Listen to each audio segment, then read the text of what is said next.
Hello friends, ધમુસ kitchen and blog પર તમારું સ્વાગત છે. મિત્રો, આજે બનાવીશું સુપર ટેસ્ટી બટાકાનો બિલકુલ ઉપયોગ કર્યા વગર દૂધી અને સાબુદાણાની ફરાળી ખીચડી.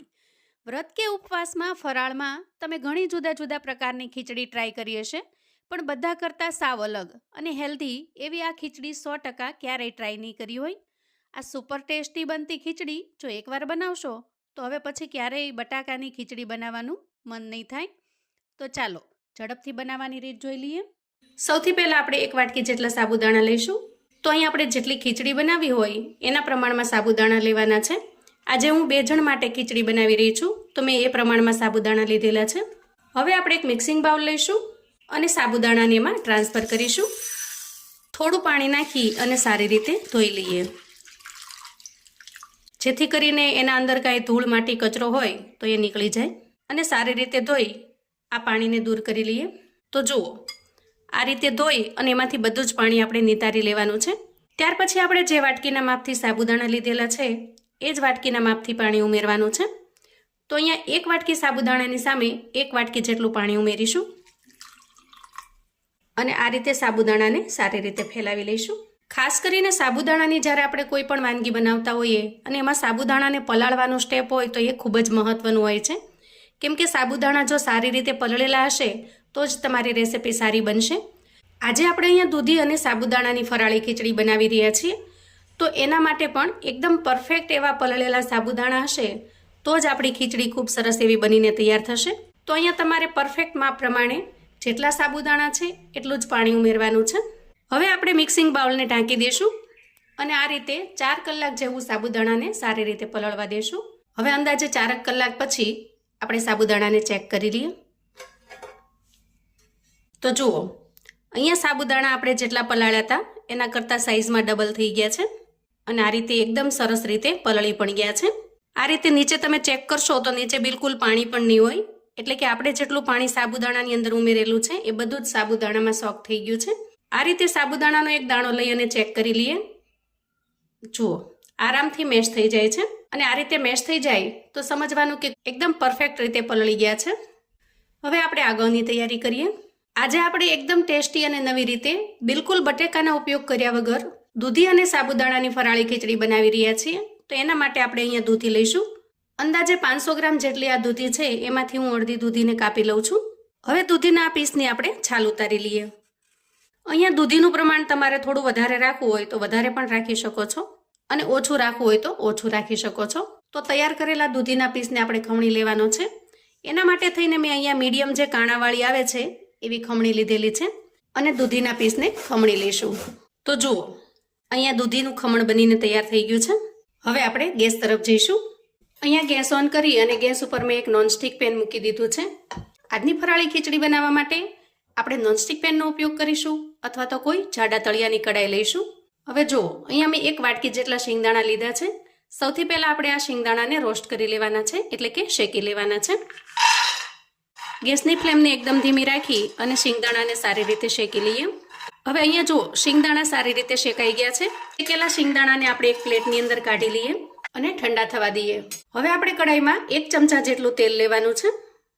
અહીંયા ફરાળી ખીચડી બનાવવા માટે હું શીંગતેલનો ઉપયોગ કરી રહી છું, કેમ કે મોટાભાગની ફરાળી વસ્તુને શેકવામાં અને તળવામાં શીંગતેલનો ઉપયોગ ખૂબ સારો લાગે છે. મારી પાસે જો શીંગતેલ અવેલેબલ ન હોય તો તમે કોઈ પણ કુકિંગ ઓઇલ છે એને વાપરી શકો છો. હવે તેલની અંદર આપણે 1 ચમચી જેટલું જીરું ઉમેર્યું છે. ત્યાર પછી આપણે ખમણીને જે તૈયાર કરેલું દૂધીનું ખમણ છે એને ઉમેરી દઈએ. આપણે જ્યારે ખીચડી બનાવવાની હોય ત્યારે જ દૂધીને ખમણવાની, કેમ કે જો થોડી વાર માટે પણ જો પડી રહેશે ને તો એ દૂધીનો કલર કાળો થઈ જશે. દૂધીને ખમણ્યા પછી એમાં જે પાણી છે એને એમને રહેવા દેવાનું છે, કેમ કે એ પાણીમાં જ આપણે દૂધીને સારી રીતે બાફી લેવાની છે, શેકી લેવાની છે. હવે ગેસની ફ્લેમને આપણે અહીંયા એકદમ સ્લો પર રાખીશું અને આ રીતે ઢાંકણ ઢાંકી અંદાજે 2 મિનિટ સુધી દૂધીને આપણે તેલની અંદર સારી રીતે સાતળી લેવાની છે. અને વચ્ચે વચ્ચે જરૂર જણાય તો 2 થી 3 વખત આપણે એને ચલાવી લેવાની, જેથી કરીને તળિયે ચોંટી ન જાય. હવે જુઓ, શેકીને તૈયાર કરેલા શિંગદાણા સારી રીતે ઠરી ગયા છે. અહીંયા મુઠ્ઠીની મદદથી અથવા તો 2 હાથની હથેળી વચ્ચે ઘસીને આપણે ઉપરની છાલ કાઢી લેવાની છે. જુઓ, આ રીતે આપણે આ ભાગના ફોફા કાઢી લીધા છે. થોડા ઘણા રહી જાય તો કોઈ પ્રોબ્લેમ નહીં, પણ ફોફા કાઢી લેવાથી ખીચડીનો કલર સારો બને છે, કાળો નથી પડી જતો. હવે આપણે આ શિંગદાણાને થોડા અધકચરા ખાંડી લેવાના છે. સાવ ભૂકો નથી કરવાનો, થોડા ઘણા અધકચરા રહે એ રીતે ખાંડી લેવાના છે. તો ખાયણીની મદદથી અથવા તો મિક્સર જારની અંદર પલ્સ મોડમાં ચલાવીને અધકચરો એવો શિંગદાણાનો ભૂકો કરી લેવાનો. જુઓ, આ રીતે મેં ખાયણીની અંદર અધકચરો ભૂકો કરી લીધો છે. હવે અંદાજે 2 મિનિટ જેટલો સમય થયો છે. આપણે દૂધીને ચેક કરી લઈએ. વાહ, જુઓ અહીંયા દૂધી એકદમ સરસ ચડી ગઈ છે. આ રીતે લીડ ઢાંકવાથી અંદરની જે વરાળ છે એનાથી જ ખૂબ સારી રીતે બફાઈ જાય છે. હવે થોડી વાર માટે ગેસની ફ્લેમને બંધ કરીશું અને પલળીને તૈયાર થયેલા સાબુદાણાને ઉમેરી દઈએ. જુઓ, એકદમ છૂટા છૂટા અને મોતીના દાણા જેવા સાબુદાણા પલળીને તૈયાર થયા છે. તો એક્ઝેક્ટ માપથી જો તમે પાણી લઈને પલાવશો તો સાબુદાણા આ રીતે એકદમ સરસ છૂટા છૂટા થશે અને આ રીતે પલળેલા સાબુદાણામાંથી ખીચડી પણ નંબર 1 બનીને તૈયાર થશે. હવે ગેસની ફ્લેમને આપણે ઓન કરી લઈશું અને બધી જ વસ્તુને મિક્સ કરી લઈશું. હવે મિશ્રણને આપણે આ રીતે થોડું સ્પ્રેડ કરી દઈએ અને 1 મિનિટ સુધી ફરીથી લીડ ઢાંકી દઈએ. હવે આ રીતે ફરીથી જ્યારે ઢાંકીશું ત્યારે સાબુદાણા પણ ખૂબ સારી રીતે કૂક થઈ જશે. અંદાજે 1 મિનિટ પછી ચેક કરી લઈએ. તો જુઓ, ધીરે ધીરે સાબુદાણા પણ કૂક થવા લાગ્યા છે. હવે આ રીતે વચ્ચે થોડી જગ્યા કરી 1 ચમચી જેટલું તેલ મૂકીશું અને એમાં લીલા મરચાંના ટુકડા ઉમેરીશું, થોડું ખમણેલું આદું ઉમેરીશું અને સારી રીતે ફ્રાય કરી લેશું. અહીંયા મરચાંના ટુકડાને તમે શરૂઆતમાં પણ ઉમેરી શકો છો, પણ શરૂઆતમાં ટુકડા ઉમેરવાથી વધારે પડતા કૂક થઈ જાય છે અને ખીચડીમાં બિલકુલ દેખાતા નથી. આમ કરવાથી આ મરચાંનો જે લીલો કલર છે એ રેસિપીમાં ખૂબ સરસ લાગે છે. હવે જુઓ, અહીંયા સાબુદાણા મોટા ભાગના કૂક થઈ ગયા છે, એટલા માટે હવે મસાલા કરી લઈએ. 1 ચમચી તીખાનો પાવડર ઉમેરીશું અને 1 ચમચી જેટલા ચીલી ફ્લેક્સ ઉમેરીશું. ચીલી ફ્લેક્સ અહીંયા હું તીખાશ માટે ઉમેરી રહી છું. તૈયાર કરેલો શિંગદાણાનો ભૂકો ઉમેરી દઈએ અને સ્વાદ પ્રમાણે મીઠું ઉમેરી દઈએ. 1/2 ચમચી જેટલો અહીંયા શેકેલા જીરાનો પાવડર ઉમેરીશું અને મસાલાને સારી રીતે મિક્સ કરી લઈશું. તો વધારાના બિલકુલ મસાલા આપણે આમાં ઉમેરવાના નથી. એકદમ ઓછા અને સિમ્પલ મસાલાથી ખૂબ જ ટેસ્ટી એવી ખીચડી બનીને તૈયાર થાય છે. હવે ખીચડીમાં એકદમ સરસ ચટપટો ખાટો મીઠો ટેસ્ટ લાવવા માટે 1 ચમચી જેટલી ખાંડ ઉમેરીશું. તો એકદમ સરસ રીતે ખીચડી કૂક થઈ જાય પછી જ આપણે એમાં ખાંડ ઉમેરીશું અને ત્યાર પછી એકદમ સરસ ચટપટા ટેસ્ટ માટે આપણે અડધા લીંબુનો રસ ઉમેરી દઈએ. તો આ રીતે એકદમ સરસ રીતે ખીચડી કૂક થઈ જાય ને પછી જ આપણે ગળપણ અને ખટાશ ઉમેરીશું અને સારી રીતે મિક્સ કરી લઈએ. ખીચડી કૂક થયા પહેલાં જ જો આપણે લીંબુ ઉમેરીશું તો એ સારી રીતે ચડશે નહીં, એટલા માટે આપણે એને છેલ્લે ઉમેરવાના છે. આ સ્ટેજે ઉમેરીશું થોડી કોથમીર અને સારી રીતે મિક્સ કરી લઈશું. એકદમ ઓછા મસાલાથી ખૂબ જ ટેસ્ટી એવી આ ખીચડી બનીને તૈયાર થાય છે. આ પહેલાં તમે જો ક્યારેય આ રીતે દૂધી અને સાબુદાણાની ખીચડી ટ્રાય ન કરી હોય તો એક વખત મારા કહેવાથી પણ ચોક્કસથી બનાવજો, કેમ કે ફરાળી ખીચડી તો તમે ઘણી ખાધી હશે, પણ આ રીતે એકદમ ટેસ્ટી અને હેલ્ધી એવી ફરાળી ખીચડી ક્યારેય ટેસ્ટ નહીં કરી હોય. અહીંયા આપણી ખીચડી રેડી છે.